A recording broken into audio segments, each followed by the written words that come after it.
Uganda in East Africa is looking to leverage the agricultural technology and services of the United Kingdom to ramp up on its agro-allied industry. Uganda exports currently enjoy 95% duty-free entry into the United Kingdom under the Developing Countries Trade Scheme, or DCTS. But Uganda actually wants more. Let's take excerpts from this agro-industrialization forum held on Wednesday in Kampala. I haven't been here a full year yet. I think it's probably about 10 months. And I remember in my very first meeting with His Excellency the President, as I presented my credentials, we actually talked about agriculture because we were talking about that diverse plate of foods that you have in Uganda, that the country produces, eats and exports. And I thought that the President's interest in agriculture actually is similar in a way to His Majesty King Charles. He's absolutely passionate about sustainable agriculture. Now, I would say I've learned a lot since that first meeting, because every day, every morning, my day starts with Ugandan tea and coffee, multiple cups. Every day I meet representatives of government, of private sector, civil society, and I consistently hear about ambitions for tenfold growth, which is echoed in the National Development Plan, and I can see how central agriculture is to that. I also realise that everyone I meet has a farm. I feel quite left out. I think I must have one by the time I go. And every meal I have features Ugandan food and drink. I've tasted the food and drink produced in fields, in factories and kitchens across Uganda. And I've learned how much export potential this has, and I really hope that we can unlock it. Now, I'll say there's a downside to me embracing Ugandan food, which I have realised. Even just 10 months in, I can fit into 50% of my wardrobe. So matoke is dangerous, is all I can say, particularly with G-nut sauce.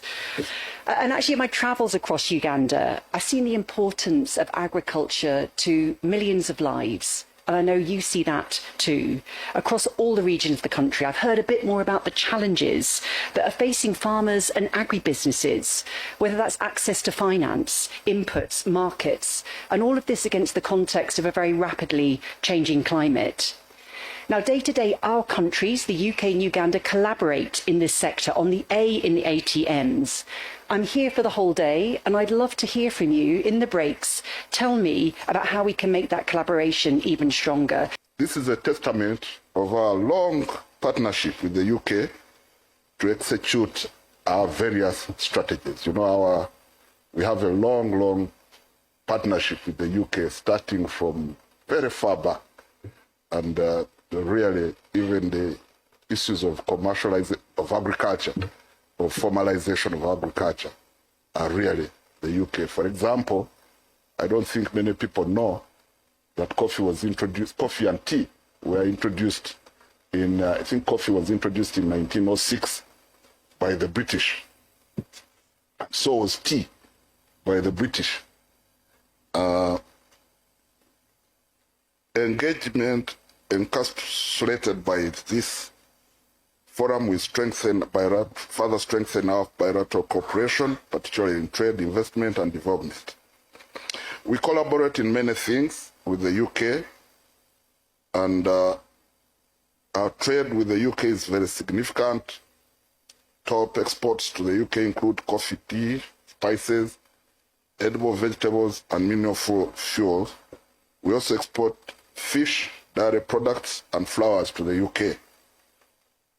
In 2023, our exports were valued, according to my people, at $21.3 million. Of course, this is not, I shouldn't say this in public.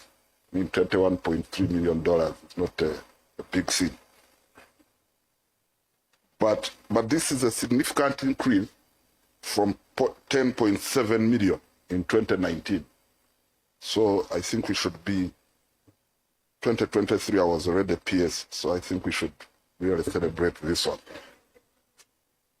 In the same period, the UK exported $71.51 million worth of goods to Uganda.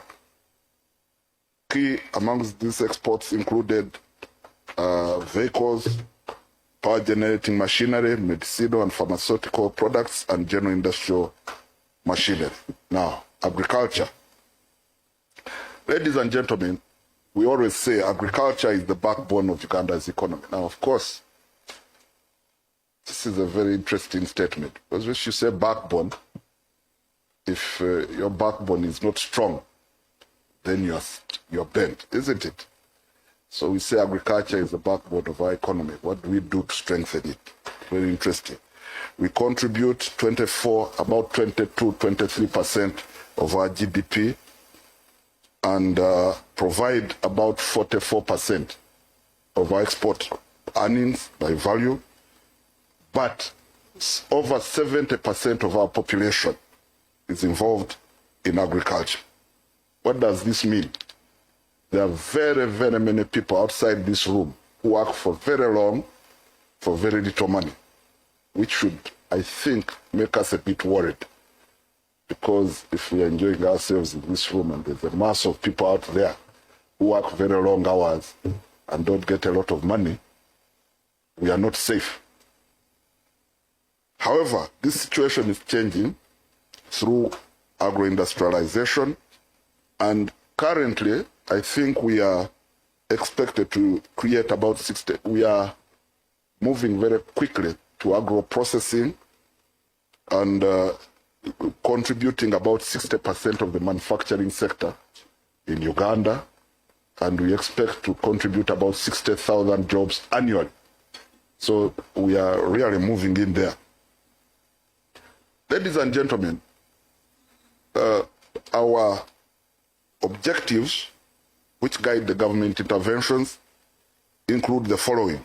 One, the big one, full transformation of agriculture from peasant, smallholder, subsistence farming to commercial agriculture.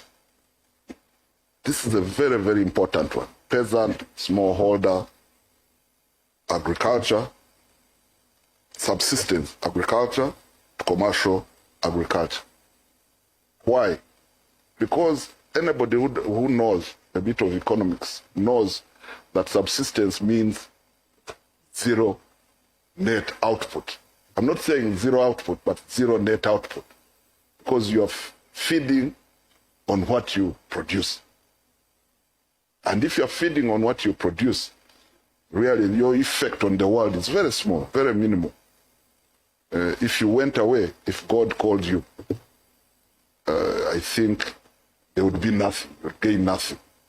The world would lose nothing, and you just live.